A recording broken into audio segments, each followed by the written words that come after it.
Hello everyone. Once again, this is Brother Kenneth coming to you from the Brothers of Mercy campus. If you had been with us in the past, I presented History of the Brothers of Mercy parts 1 and 2. And now I will be presenting the part 3 of the History of the Brothers of Mercy. Original plans were to stop here at 3, but there's so much information that's happened with the Brothers community and the campus over the years that we found that we're going to need to extend the presentation into part 4. So you have that to look forward to. And we have some pictures here of our past presentations, kind of a visual summary of what we covered in the past.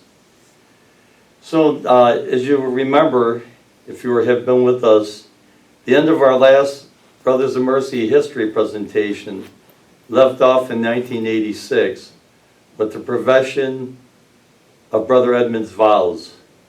Here we'll pick up with 2 very special visits to the Buffalo area.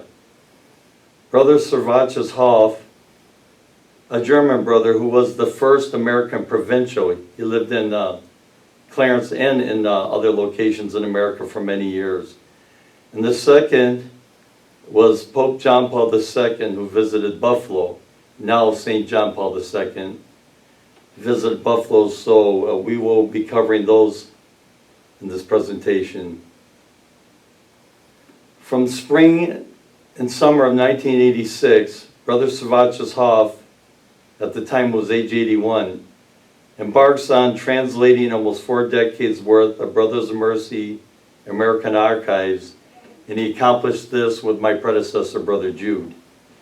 If you ever stop by my office, there are 4 large cabinets of large binders, many large binders, and most of this is in thanks to Brother Servatius and Brother Jude. In 1987, the papal visit, Pope John Paul II visits St. Stanislaus, also known as the Mother Church of Bologna in Western New York.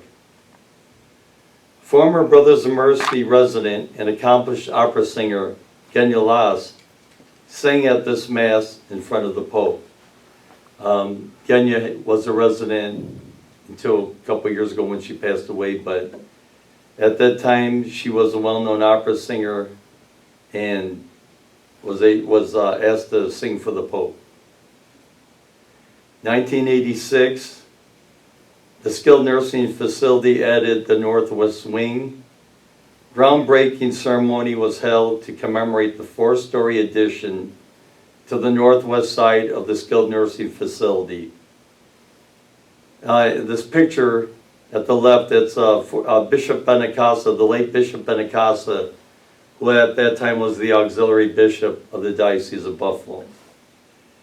And this commemoration ceremony included, with the new expansion, included dining room, small offices for dietary departments, a service elevator, storage, housekeeping, laundry, and more. As you see here, there's a 1987 Clarence B. article featuring the testimonial of stroke victims' recovery at Brothers of Mercy. And here shown is Jeannie Motoraki, a patient from Brothers of Mercy in Clarence. Here's an encouraging word from Dan Johnston of Amherst, who made an amazing comeback from the services we provide. So this was an article that was featured in the Clarence B. The article is titled Brothers of Mercy in Western New York Healthcare for Over 60 Years. So the article cited that Brothers of Mercy as an integral part of healthcare environment for more than 60 years, one of the first rehab facilities in Buffalo and Western New York to specialize in short-term rehab. This next slide shows a view of the senior apartment complex in the late 1980s. So you see the 2 photos on the left are outside views of the senior apartment complex, and we go to the next slide, which is the senior apartments in the late 1980s, the way it looked from the inside. Brothers of Mercy facility offers long-term program. So in April 1998, spreading Brothers of Mercy brand awareness, Brothers of Mercy launches Visiting Home Health Long-Term Care Program, also known as a nursing home without walls. This was marked as a good alternative for those able to stay at home and receive care. And we've come full circle. For a while there, this program was kind of dormant at the campus, but in the past couple of years, we've revived the program here on campus, and we've in the midst of developing once again a strong home health care program.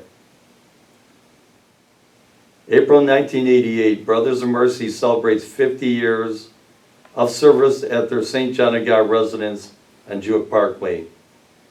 This photo features the original residence before it was built in the 1980s after suffering a fire. Bishop Troutman blesses the chapel. Bishop Donald W. Troutman recently blessed the new sanctuary chapel at the Brothers of Mercy Nursing and Rehab Center in Clarence.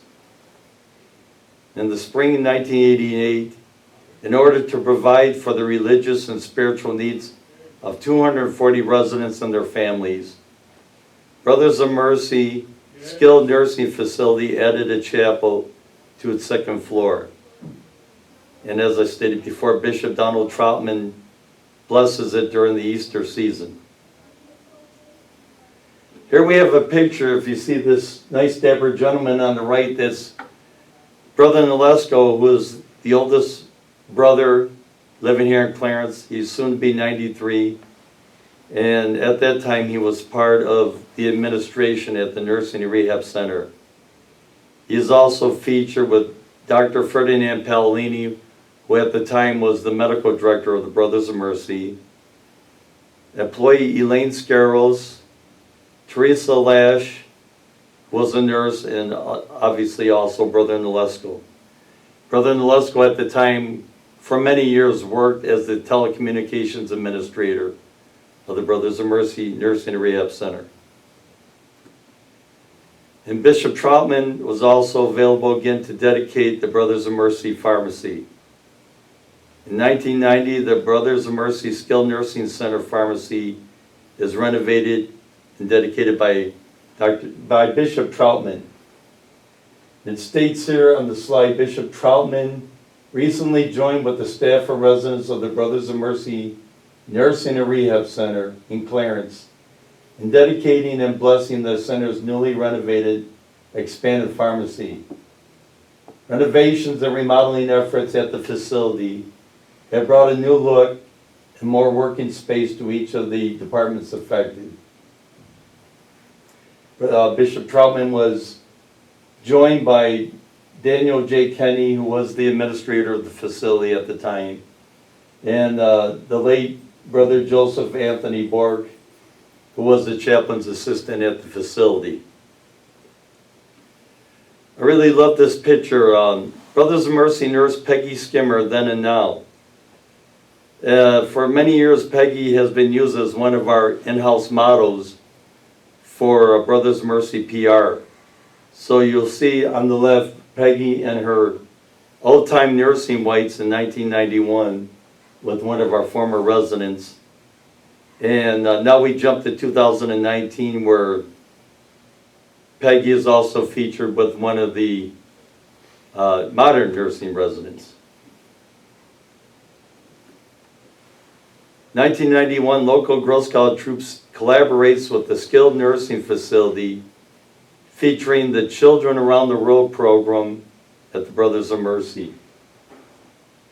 Mercy Perezzo left, and Devon Dams O'Connor donned Mexican hats and clothing as part of the recent Children Around the World program at Brothers of Mercy. Both girls are, or at the time, were members of Troop 591. Another article from 1991 from the Clarence Bee featured Sacred Heart Home Administrator Elvina Cometto with the late Brother Joseph Bork and Roberta Best. Both Elvina and Roberta are alive and kicking.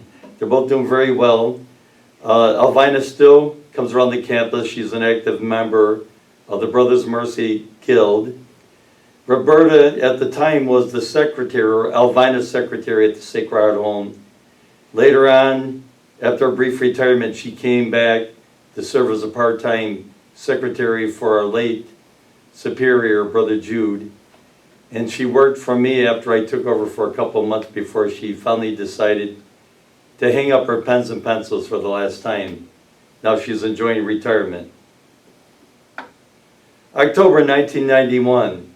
This photo shows all the professed brothers who lived in the Clarence province and lived on the Clarence campus. From left to right, we have Brother Eben Zuppinger, Brother Edward Lewis, and Brother Fidelis Vero, all three of whom are still alive. And next to Brother Fidelis is Brother Jude, my predecessor. Next to him was the then Superior General in Germany, Brother Ferdinand Frank. Then we have the late Brother Joseph Bork and the late Brother Brendan Croston. Top row, the late Brother Bernard Reagan, Brother Terrence, who's still with us, the late Brother Christopher Sullivan, the late Brother John McGrath, your Brother Nolasco, the late Brother Augustine Rosinski, Brother Francis Xavier O'Neill, the late Brother Francis Xavier O'Neill, who passed away 10 months ago, and then Brother Hugh, who is still with us. So that was the community at the time. Brothers of Mercy and Clarence elect new leadership. At that time, during the provincial chapter, Brother Jude became the new provincial. Brother Edward Lewis was elected the assistant provincial or vicar. Brother Christopher was elected as counselor, and Brothers Terrence and Nolasco were also elected as board of director members. 1992, Mr. Kenny is shown here with his assistant administrator at the time, Laurie Schlicht. And it says Administrator Daniel J. Kenny of the Brothers of Mercy Nursing and Rehab Center in Berchtold had been named State Administrator of the Year by the American College of Healthcare Administrators. So that was a wonderful, distinguished award for Mr. Kenny as well for the campus as a whole. He is shown admiring an award presented to him at a surprise reception, and as I stated, also pictured as Laurie Schlicht. September 1992, Brothers of Mercy employees gym enhances staff, Brothers of Mercy employee gym enhances staff health and friendship. Brothers of Mercy adds employee gym. Pictured as Director of Volunteer Services, Val Sonnenfeld. And she was joined by our former Director of the Water Treatment Plant, John Ruff. And they were served as our models to show off the new equipment that was deployed at the time. And Val has been with us for over 30 years. November 1992, a new look. The Sacred Heart Home dining and kitchen area gets a major renovation. So you'll see featured here were several of the staff members of the Brothers of Mercy Sacred Heart Home posing for show off some of the new dining room furniture. I remember there's a gentleman in the middle, Brian DeQuinn.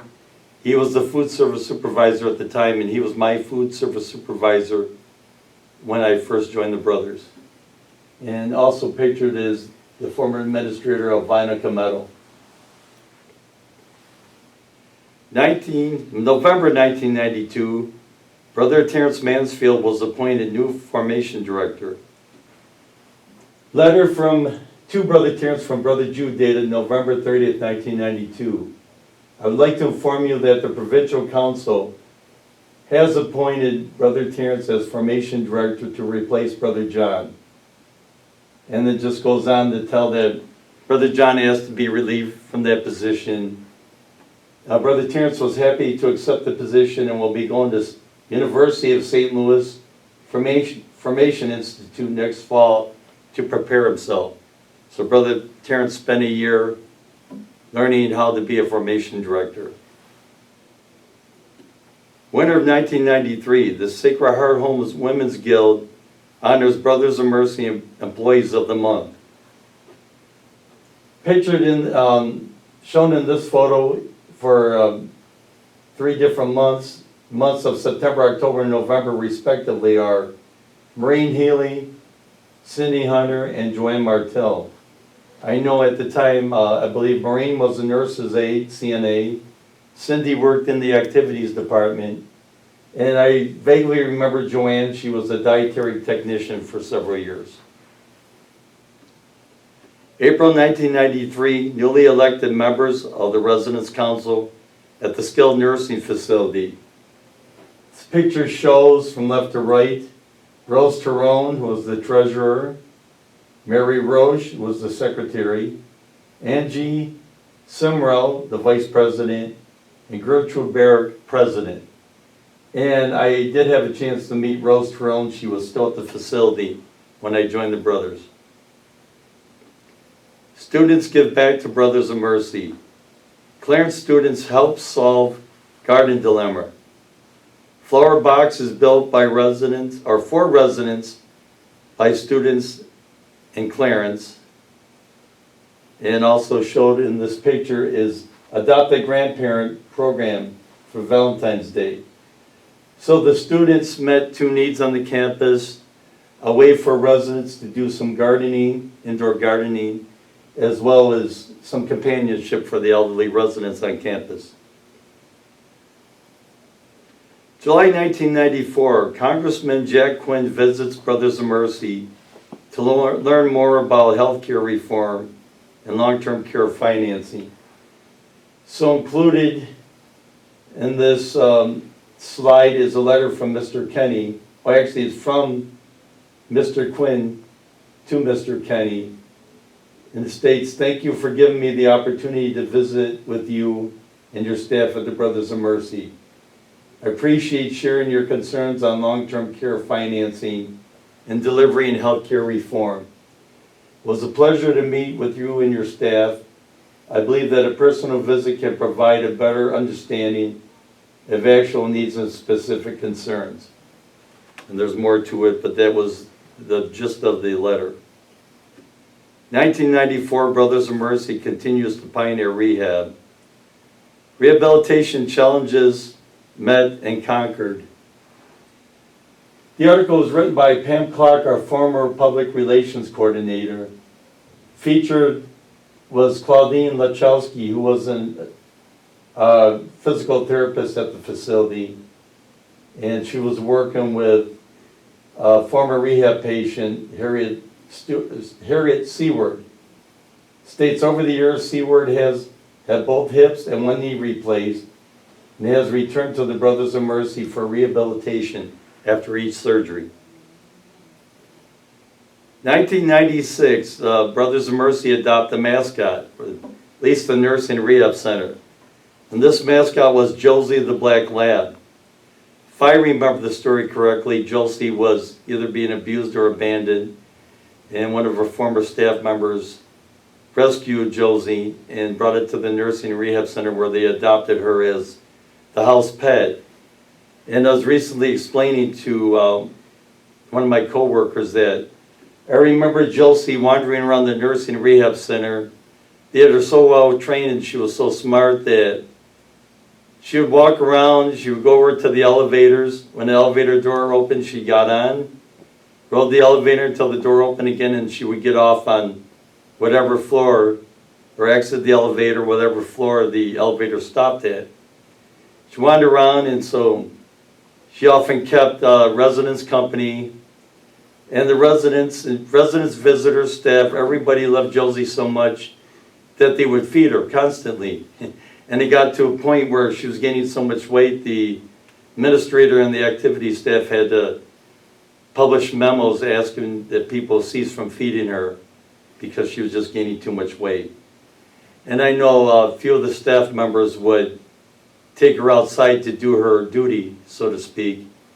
And at night, she was secured in the activities department, so she wouldn't wander around all night and she could get a good night's rest.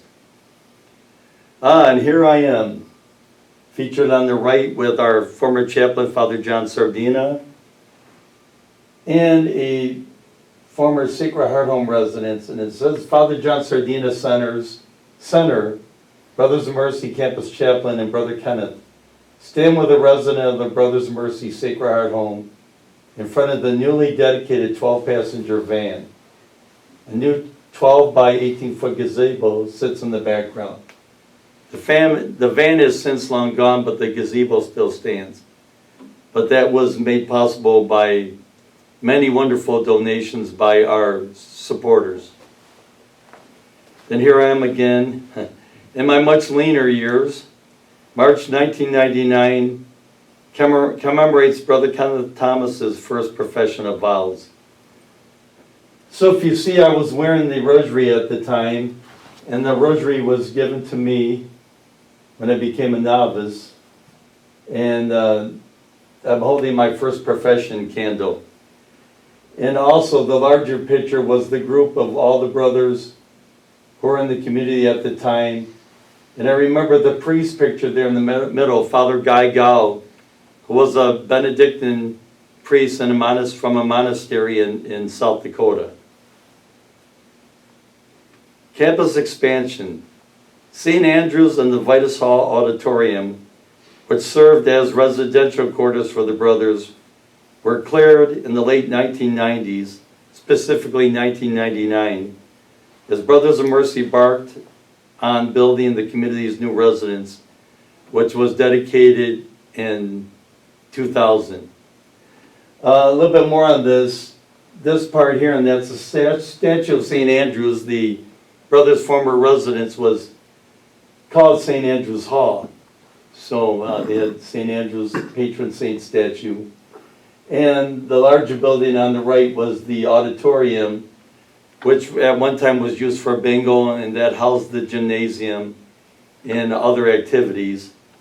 Both facilities weren't meant to be temporary, maybe lasting 20 years, but they end up being used about 40 years. The conditions in St. Andrews became bad and necessitated building the brothers' current residence. This next photo includes the skilled nursing facility, Sacred Heart Home, along with pavement, soccer field space used by the local community. I remember when I joined, there was the soccer field on it would have been the northeast corner of the campus next to the cemetery, next to the Clarence Fillmore Cemetery, and the youth from Clarence had soccer matches there. But later on, that space was converted to make room for the brothers' residence. The campus also undertook the demolition of maintenance barns. These came with the 1950s purchase of the 126-acre plots of land.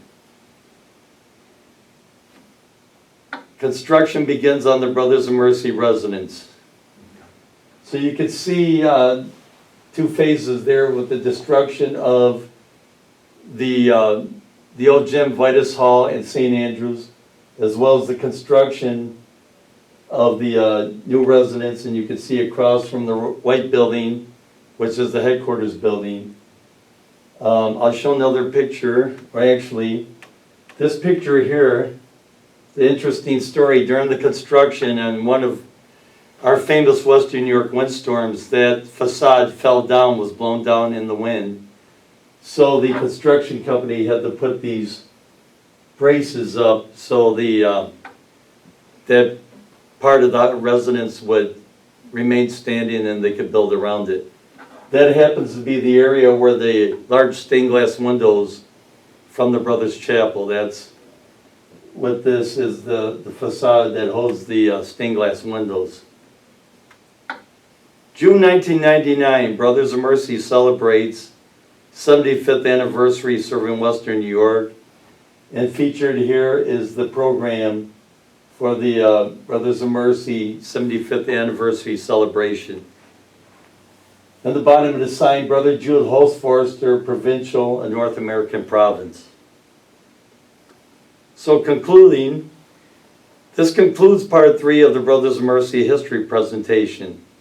Thank you for joining us. I welcome any questions, and I hope you stay tuned and join us for part 4, which will start where we left off here until the current day. We're hoping to cover everything from that point up until current date. Thank you, God bless, and have a wonderful day.